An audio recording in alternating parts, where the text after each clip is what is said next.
All of us have read thrilling stories in which the hero had only a limited time to live.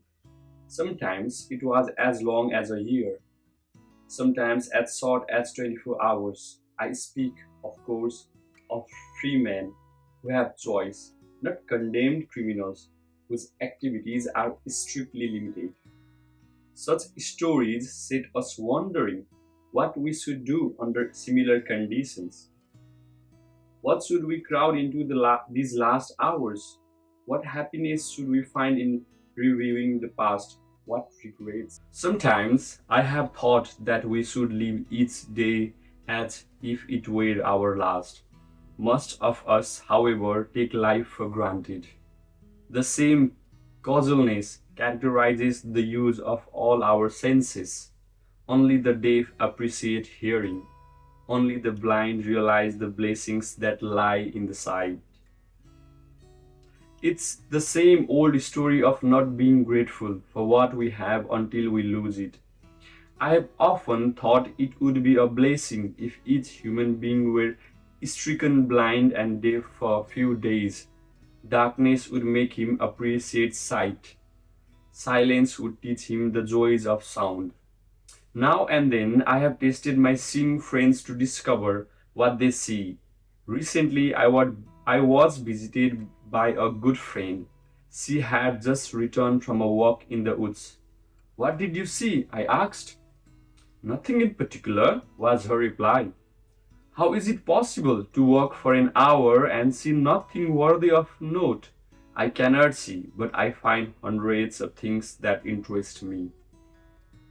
I feel the delicate patterns of a leaf. I pass my hand lovingly about the smooth skin of a birch or the rough bark of pine.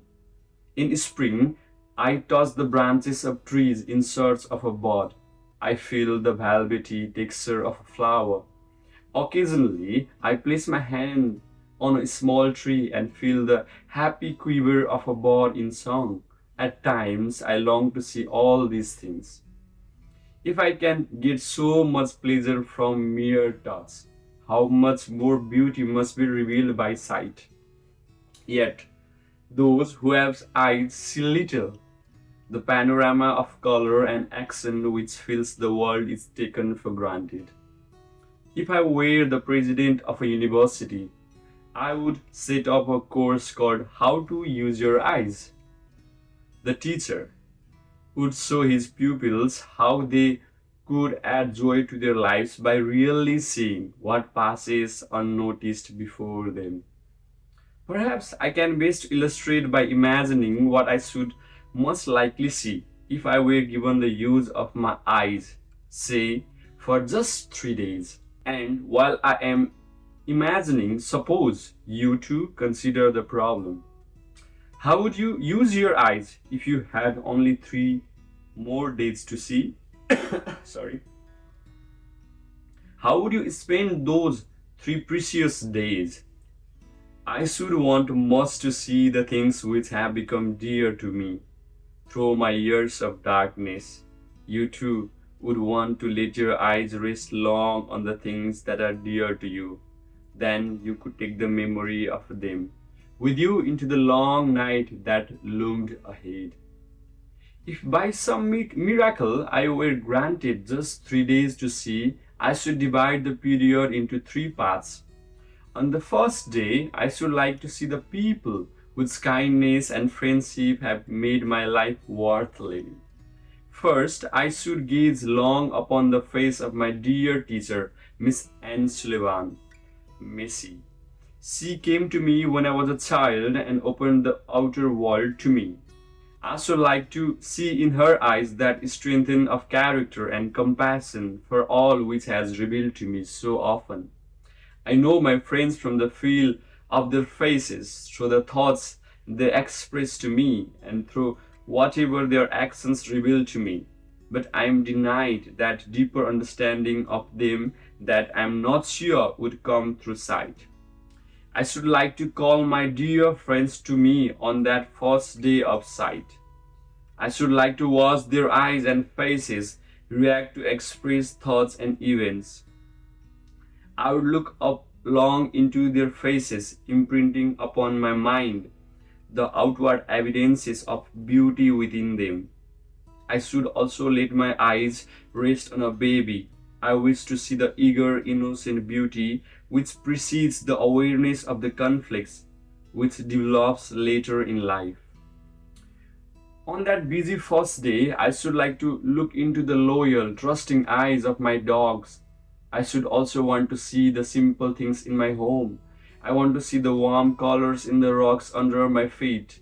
I want to see the pictures on the walls. My eyes would rest respectfully on the books I enraged type which I have read and eagerly pore over the books that seeing people read. During the long night of my life, books have built themselves into a great shining lighthouse. Books have revealed to me the deepest channels of human life and the human spirit. In the afternoon of that first day, I should take a long walk in the woods. I would try desperately to observe in a few hours the last splendor which is constantly unfolding for those who can see. On the way home, I would stop at a farm so that I might see the horses plowing in the field. Perhaps I should see only a tractor, and I should pray for the glory of a colorful sunset. When dusk had fallen, I should experience the double delight of being able to see by artificial light. In the night of that first day, I should not be able to sleep. My mind would be too full of the memories of the day. The next day, the second day of sight, I should arise to watch the dawn. This day I should devote to a hasty glimpse of the world, past and present. How can so much be compressed into one day? Through the museums, of course. Often I have visited the Museum of Natural History. I have touched with my hands many of the objects there exhibited. Now I would see the condensed history of Earth displayed there, all the animals and the races of men pictured there. My next stop would be the Metropolitan Museum of Art. Here in the vast chambers of the Metropolitan is unfolded the spirit people have expressed in their art. Oh, there is so much rich meaning and beauty in the art of the ages for you who have eyes to see. Upon my short visit to this temple of art, I should not be able to review a fraction of the great world of art. Artists tell me that for true appreciation of art, one must educate the eye. One must learn to consider line, form, color, and composition. If I had eyes, how happily would I take up this study? Yet I am told that too many of you who have eyes to see, the world of art is unexplored. Sadly, I would leave the Metropolitan Museum, which contains the key to beauty. Seeing persons do not need a metropolitan to find this key to beauty.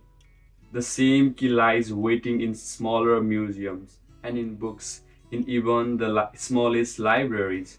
But naturally, in my limited time of imaginary sight, I should choose the place where the key unlocks the greatest treasures in the shortest day. The evening of my second day of sight, I should spend at a theater or at the movies. Even now, I often go to the theater. But the action of the play must be spelled into my hand by a companion. How I should like to see with my own eyes the actors moving gracefully or comically across the stage. I long to see the colorful costumes and scenery. I long to see how dancers move with rhythm and beauty. How many of you, I wonder, when you gaze at a play or movie, realize and give thanks for the miracle of sight that enables you to enjoy its color, grace, and movement? So, through the evening of my second imaginary day of sight, the great figures of drama would crowd sleep from my eyes. The following morning, I should again greet the dawn. I'm sure that the dawn of each day must reveal a new beauty. This is to be my third and last imagined day of sight. I shall have to know time for regrets. There is too much to see. Today I shall spend in the work-a-day world of the present. New York City is my destination. I start from my home in the quiet little suburb of Forest Hills, Long Island. Here I see green lawns, trees, and neat little houses. I drive across the lacy structure of steel into the city. Below, busy boats jog and scurry about the river. I look ahead, and before me rise the fantastic rovers of the city. I hurry to the top of the Empire State Building. A short time ago, I saw the city below through the eyes of my secretary. I'm eager to compare my fancy reality. I'm sure I shouldn't be disappointed. It would be a vision of another world. Now I begin my rounds of the city. First, I stand at a busy corner. I look at people and try to understand something of their lives. I see smiles and I am happy. I see serious determination and I am proud. I see suffering and I am compassionate. I stroll down Fifth Avenue. I see a seething mass of color. I'm convinced that I should become a window shopper too. From Fifth Avenue, I make a tour of the city. I see Park Avenue, I see the slums, I see factories and parks where children play. My heart is full of the images of people and things, some sights and pleasant. They fill my heart with happiness. Some sights are sad or ugly. To these I do not shut my eyes. They too are part of life. To close the eye on them is to close the heart and mind. My thought day of sight is drawing to an end. Perhaps there are many serious things I should study. Yet I study. I should. Yet I should spend that last evening again at the theater. I should see a hilariously funny play. At midnight, I would again be blind. Naturally, in those 3 short days, I should not have seen all I wanted to see. Only when darkness had again descended upon me should I realize how much I had left unseen. But my mind would be crowded with glorious memories. Thereafter, the touch of every object would bring a glowing memory of how that object looked. Perhaps this outline of how I should spend my 3 days of sight. Perhaps this outline of how I should spend my 3 days of sight doesn't agree with the plan you would follow if you knew you were about to become blind. I am, however, sure that if you really faced that fate, you would use your eyes as never before. Your eyes would touch and embrace every object that came within your range of vision.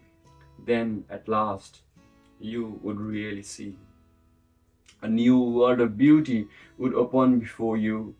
I, who am blind, can give one hint to those who see.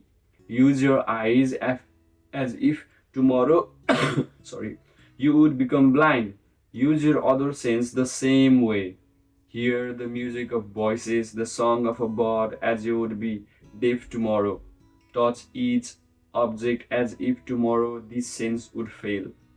Smell the perfume of flowers. Taste each morsel as if tomorrow you could never taste or smell again. Make the most of every sense. Glory in the pleasure and beauty the world reveals to you through your sense. But of all the sense, I'm sure that sight must be most delightful. How beautiful that is, by Helen Keller.